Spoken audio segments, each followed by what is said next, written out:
Hola a todos, buenas tardes, muchas gracias por sumarse a esta call, a esta charla. Mi nombre es Teresa Fontanella Santos, soy ingeniera informática, trabajando en la industria hace más de 4 años, sobre todo orientado en Data Science y Big Data. Trabajo actualmente en Accenture y también doy clases en el Instituto Tecnológico de Buenos Aires. Aprovecho para compartir la pantalla y arrancamos nuestra charla de hoy.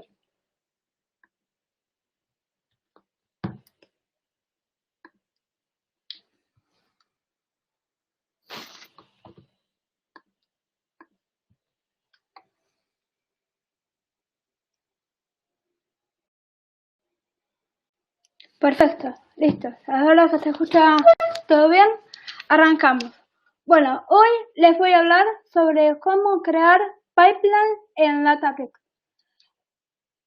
Entonces, vamos a repasar un poco la agenda. Primero voy a hablar con una introducción, luego vamos a ver los pipelines que son, luego vamos a describir sobre Databricks, luego cómo construir un data pipeline en Databricks, una pequeña demo. También les voy a hablar sobre MLflow, otra tecnología que también está muy buena, con una demo, una pequeña demo y una conclusión. Entonces, dicho todo esto, arrancamos. Bueno, antes que nada,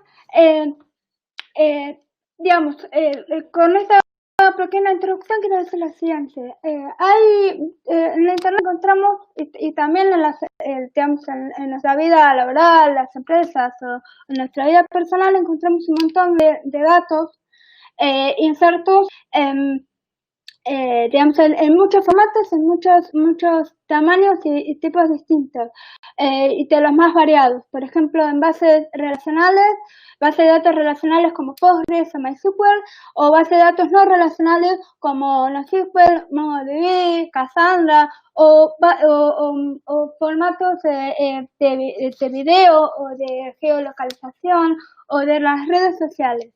Incluso de apps, de un montón de lados, archivos. Y con toda esta información lo que nosotros queremos es con toda esa información que sea en bruto. Entonces lo que queremos es que sea transformarla en datos a los que podamos, por ejemplo, graficar, o de los cuales podemos sacar insights o tomar decisiones en base a esos datos, etcétera. También, por ejemplo, construir aplicaciones en base a esos datos o desarrollar modelos para predecir u otras técnicas de inteligencia artificial y machine learning. Entonces, con todo esto, lo que vemos es que por un lado tenemos los datos y por otro lado nuestro output. Pero, ¿cómo hacemos para encastrar los dos juntos? Entonces, una de las formas que tenemos es, una de estas cosas es con pipelines. En este caso voy a hablar de lo que es, por ejemplo, un data pipeline. Un data pipeline es un proceso por el cual información que tenemos como una fuente de datos, que puede ser de uno o más fuentes de datos de distintos tipos y formatos, etcétera, las transformamos en una salida que también va a ser, digamos, una fuente de destino, que puede ser, por ejemplo, un lado de datos o otro directorio, etcétera, donde esos datos van a estar ya transformados y listos para poder ser consumidos o prolijos, sin duplicados o sin valores nulos o sin incoherencias o inconsistencias, y enriquecidos a veces también, porque a veces se mezclan con otros datos también. Entonces, con todo esto, esa es la idea de un pipeline. Generalmente se suele hablar de un pipeline ETL por tres pasos que vamos a ver luego después en esta charla, pero básicamente, bueno, esa es la idea principal de un data pipeline. Por otro lado, también tenemos un Machine Learning Pipeline, que bueno, acá este gráfico es muy técnico, pero la idea de un pipeline a nivel de Machine Learning es que uno tiene un dataset con el cual quiere entrenar un modelo, entonces entrena el modelo con ciertos parámetros y cumple el ciclo de entrenar el modelo, luego validarlo con otros set de datos y si eso no cumple, volver a hacer la iteración hasta que queda el modelo en forma correcta y poder deployarlo para luego utilizarlo para predicción. Entonces, con todo esto, acá es donde interviene Databricks. ¿Por qué? Porque Databricks va a ser una plataforma en la cual nosotros vamos a poder justamente desarrollar estos pipelines. Hago una revisión rápida de lo que es Databricks, por si alguien no lo conoce. Databricks es una plataforma cloud unificada de analítica de datos. ¿Esto qué quiere decir?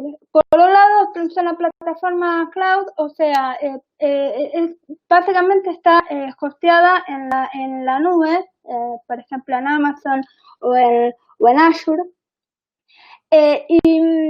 Y la idea es que toda la configuración de las máquinas, de las instalaciones, se hacen por medio de una interfaz de usuario integrada. Entonces, como se hace por medio de esa interfaz, nosotros no nos preocupamos de, por ejemplo, instalar la librería en una máquina específica, sino que le damos la dirección a la plataforma y la plataforma la hace sola. Entonces, con eso se obtiene una administración mucho más simple, sobre todo para lo que es a la hora de configurar y, digamos, para las cosas que vamos a ver ahora es bastante copada y fácil de usar, es muy amena.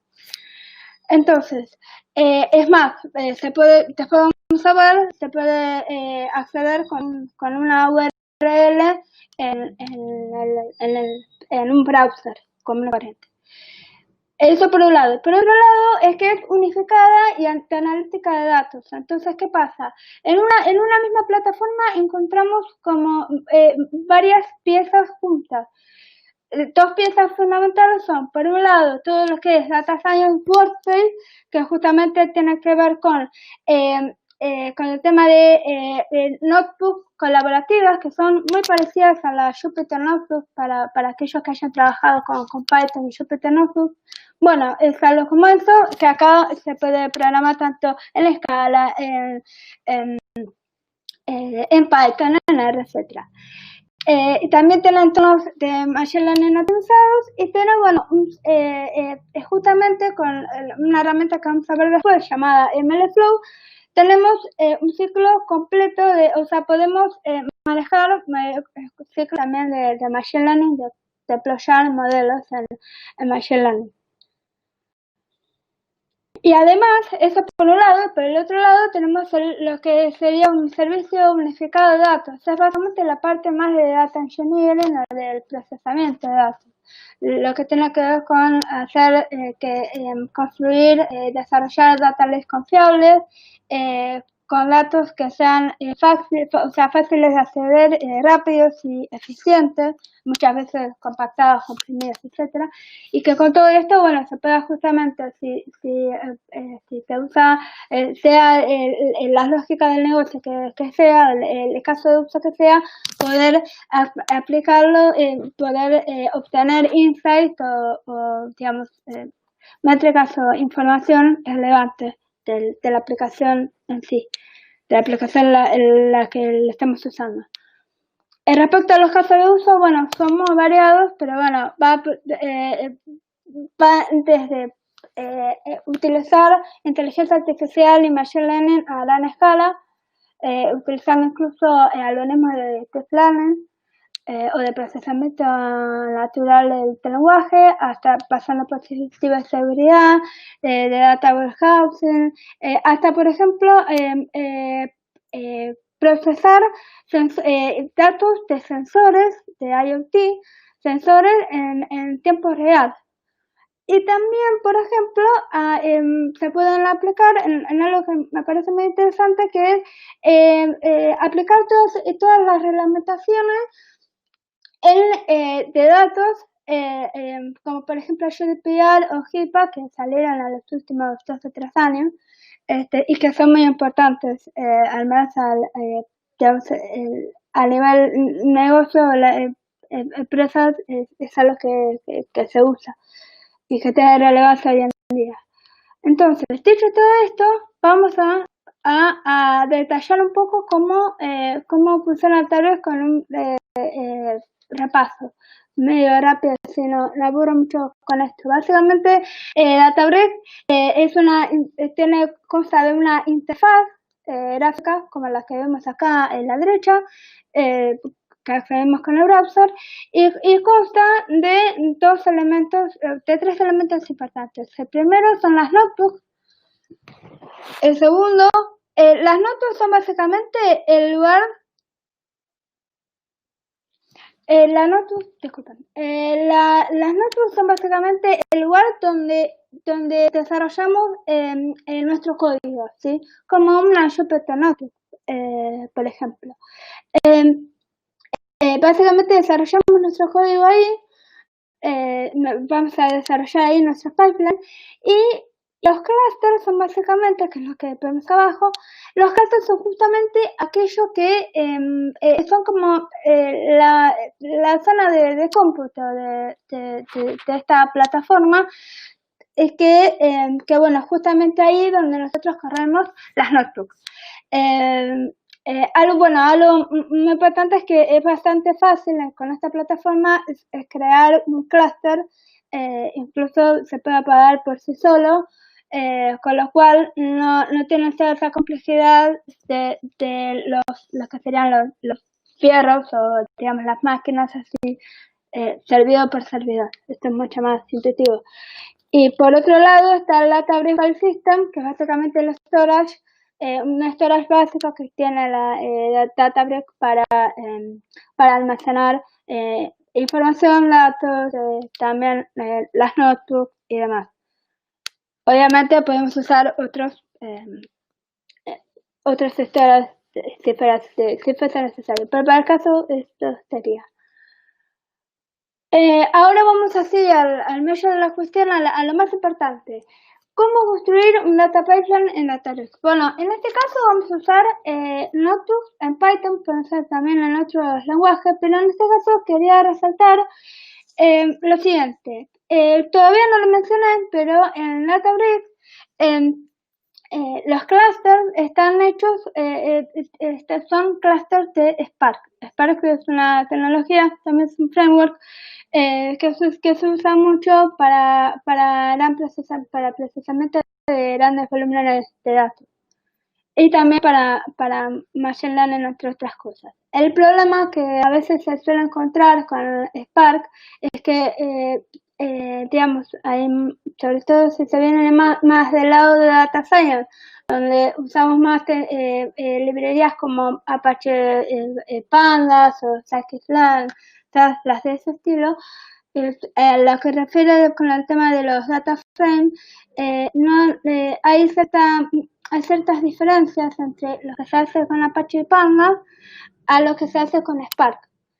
Entonces, y el problema que tiene Pandas es que es muy fácil de usar, que mucha gente lo conoce y quizás muchos de ustedes también ya lo conozcan, pero el tema es que cuando se quiere tratar de escalar o de utilizar muchos datos o de utilizarlo en clusters, es difícil.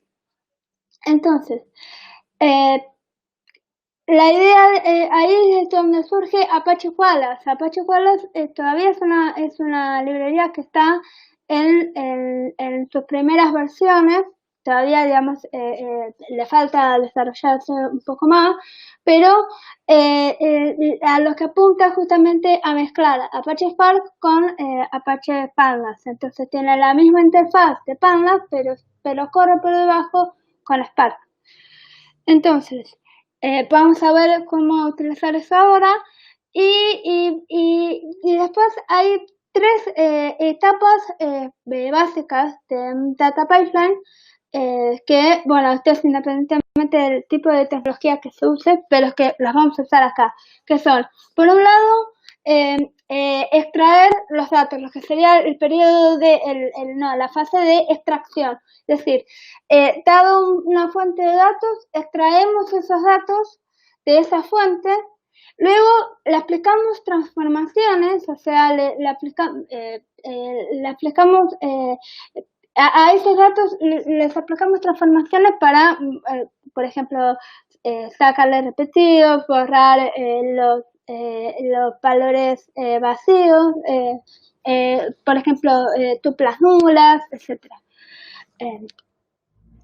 Y luego lo que hacemos es guardamos esos datos modificados en una fuente de destino, que eso básicamente lo que sería el ETL, y que es lo que veíamos antes de un pipeline. Entonces, con todo esto, ahora les voy a mostrar les voy a hacer una pequeña demo utilizando Databricks Community con ejemplos de dataset incorporados. Así que, luego de la presentación, un momento, y acá les muestro, así es como se vería, como se ve, la versión Community de Databricks. Básicamente, cada uno de nosotros nos podemos conectar, o sea, podemos inscribirnos de forma gratuita, nos logueamos y podemos crear nuestras clases, y también acá, como vemos, podemos crear nuestras propias en Notebook. En este caso es una notebook que ya tengo creada así para facilitar un poco la presentación, pero básicamente acá tenemos un cluster en el que está como lo que sería como asociado a esta notebook. Esta notebook está corriendo en Python, y la idea es que vamos a justamente utilizar un set que nos provee Databricks. Algo muy bueno que tiene Databricks es que tiene en un directorio llamado Databricks-dataset, tiene un conjunto de datasets muy variados, de muchos formatos y de tamaños y aplicaciones en general. O sea, tiene datos de aeropuertos, a los de Wikipedia, a este set de datos que vamos a ver de Amazon, etc. Entonces, en este caso lo que vamos a hacer es, tenemos un set de un archivo CSV en Amazon/users, que son justamente IDs de usuarios. Básicamente es eso. Acá vemos el CSV. Databricks ofrece una librería llamada DBUtils para justamente listar y hacer operaciones dentro del workspace de Databricks. En este caso estamos listando este directorio. Entonces, lo que primero vamos a hacer es poder descargar el dataset para luego, poder hacer las modificaciones que necesitemos. Primero extraemos los datos. En este caso, importamos la librería de Koalas, databricks.koalas.kf. Acá definimos el path de los usuarios, y acá lo que hacemos es ks.read-ccb. Es exactamente la misma sintaxis que Panda, y con esto cargamos en un dataframe, sería el dataframe de Koalas, pero que es muy parecido al de Panda. Cargamos los usuarios. En este caso, como vemos, este es un dataframe. Lo bueno que tiene esto es que en realidad corre por debajo con Spark. Y acá,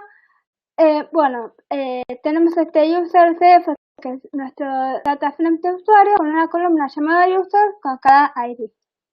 Ahora bien, lo que vamos a hacer es, primero vamos a analizar este dataset y después lo vamos a transformar. Vamos a analizar este dataset para ver bien qué transformación le vamos a aplicar. En este caso, hacemos este análisis para mostrar la transformación. En este caso, lo que vamos a hacer es, vamos a ver cuántos usuarios están, Si en este dataset hay usuarios, hay tuplas en null, y también vamos a ver la cantidad única de usuarios de los ID y la cantidad total. Entonces acá lo que vemos cuando ejecutamos esto usando, por ejemplo, ismul con el sum, en el unique, count, que son muy similares a pandas, lo que vemos acá cuando imprimimos los resultados que nos dieron estas operaciones es que hay cero valores nulos, pero que la cantidad de usuarios únicos es de 9 millones aproximadamente, mientras que la cantidad total de usuarios es de 24 millones. Entonces, los usuarios están repetidos en este dataset. Entonces, en este caso, aplicamos la transformación de unique. Entonces, creamos un nuevo dataframe utilizando la columna users con el método unique y creamos un nuevo dataframe con los usuarios únicos. Vemos que la cantidad total es la misma de los usuarios únicos y que no hay repetidos. Todo esto aplicando una sintaxis, recalco esto porque es importante, una sintaxis que es muy parecida a la de Pandas. Entonces, una vez que tenemos esto, lo que hacemos es cargamos los datos procesados, en este caso, en una que sería el proceso de carga, el paso 3, el ETL, en este caso sería el load, de cargar los datos. Lo cargamos en este directorio de file store tables Amazon y lo vamos a guardar en formato Parquet. Es un formato columnar más compacto. En este caso, igual a como sería en Pandas, hacemos to y en bajo Parquet y el path de salida, de destino. En este caso, luego después, una vez que ejecutamos esto, lo que hacemos es, solamente como un paso opcional, validamos que los datos estén bien almacenados. Entonces volvemos a leerlos desde este mismo directorio, pero usando read parquet. Y acá vemos que están bien leídos. Entonces de esta manera finalizamos con esta pequeña demo de este pipeline. Y bueno, y la idea es que una vez que tenemos esos datos ahí, eventualmente se podrían usar para otras cosas, graficar o para, bueno, para lo que se quiera, ¿no? Eso depende de cada dataset. Entonces, volvemos a la presentación.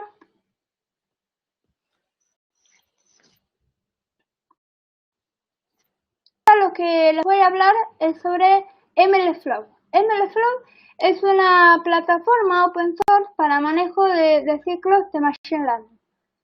Básicamente tiene 4 componentes principales.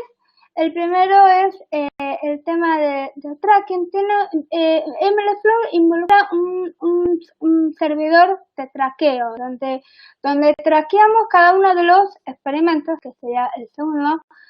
Cada uno de los experimentos que vamos haciendo dentro de lo que es el contexto de Machine Learning. O sea, cuando nosotros queremos entrenar un modelo, muchas veces lo que usamos son definimos ciertos parámetros con los cuales correr ese entrenamiento.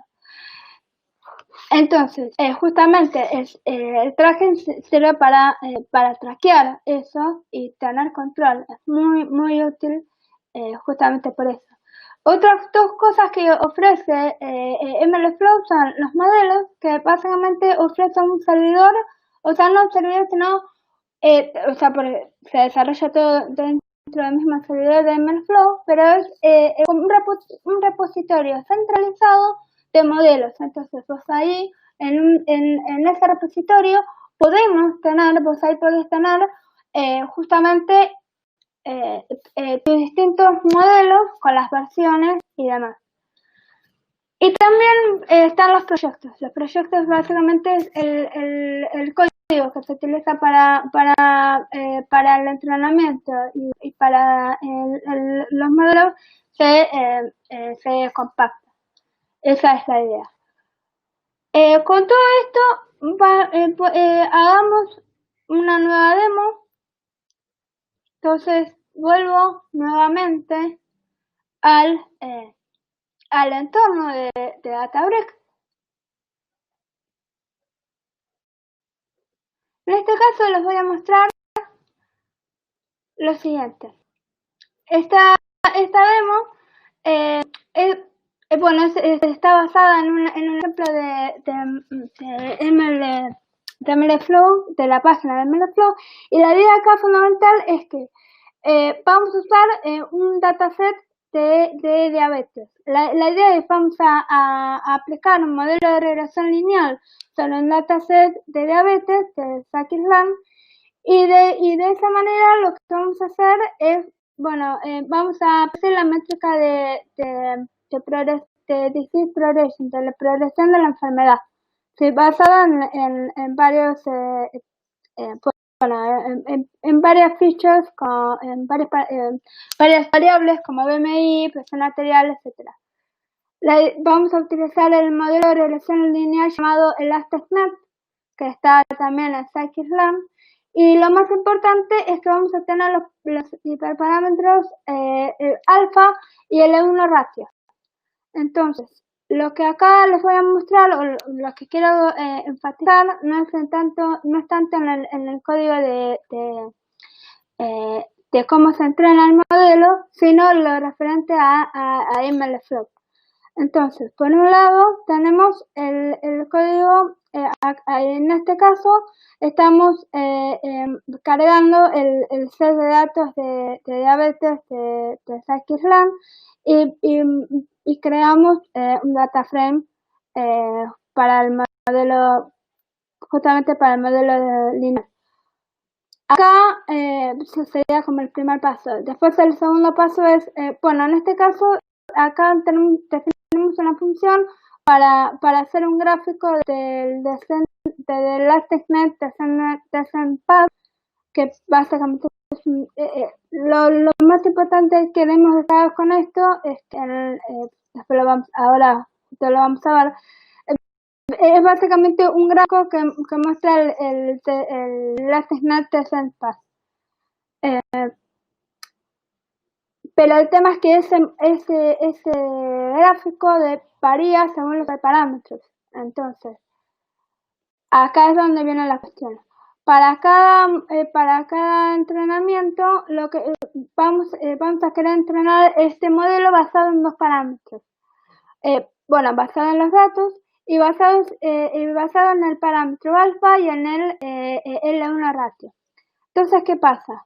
Acá desarrollamos todo nuestro algoritmo, ¿no? Acá dividimos el dataset de training y de testeo, y definimos los parámetros alfa y L1, y luego acá la gracia está justamente en utilizar mlflow.run. mlflow permite definir corridas. Entonces, con cada corrida lo que hacemos es en cada corrida, bueno, justamente vamos corriendo el modelo en sí, y por acá definimos con los param los parámetros alfa y L1 ratio. Una vez hecho esto, bueno, también definimos las métricas de la salida, de la raíz cuadrada, el error relativo, etc. También podemos guardar el modelo con SafeModel, con el logModel y SafeModel, y también podemos guardar artefactos. Acá, bueno, se muestran después, en lo que va después de la notebook, se van corriendo con distintos parámetros. Lo que quería mostrarles es que Databricks Community tiene un server, un tracking server de MLflow integrado. Entonces, en este caso, me va diciendo cuáles son acá en la parte del experiment run voy viendo, una vez que corrí esta notebook, me va diciendo para cada corrida, en el tiempo en el que hizo cada corrida, los distintos parámetros que se usaron y los valores. E incluso puedo verlas, agrandando esto, podemos ver información más detallada.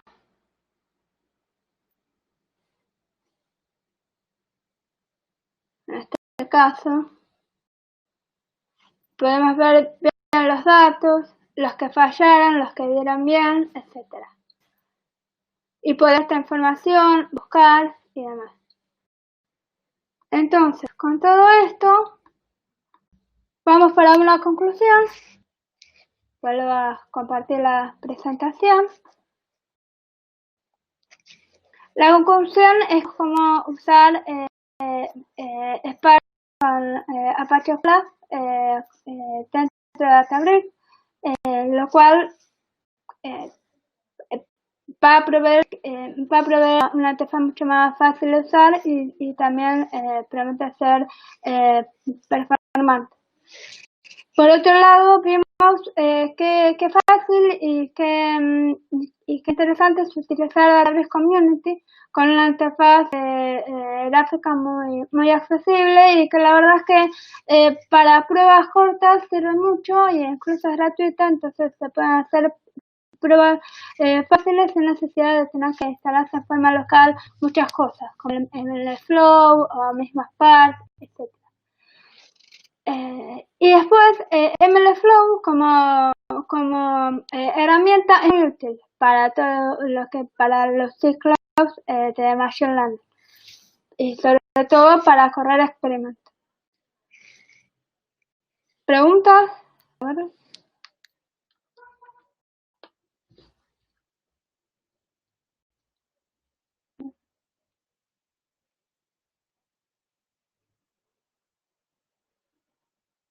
Bueno, perfecto. Entonces, como no hay preguntas, bueno, muchísimas gracias. Si tienen preguntas pueden contactarme en la información de contacto. También les compartimos el link de la documentación de las notas. Muchas gracias.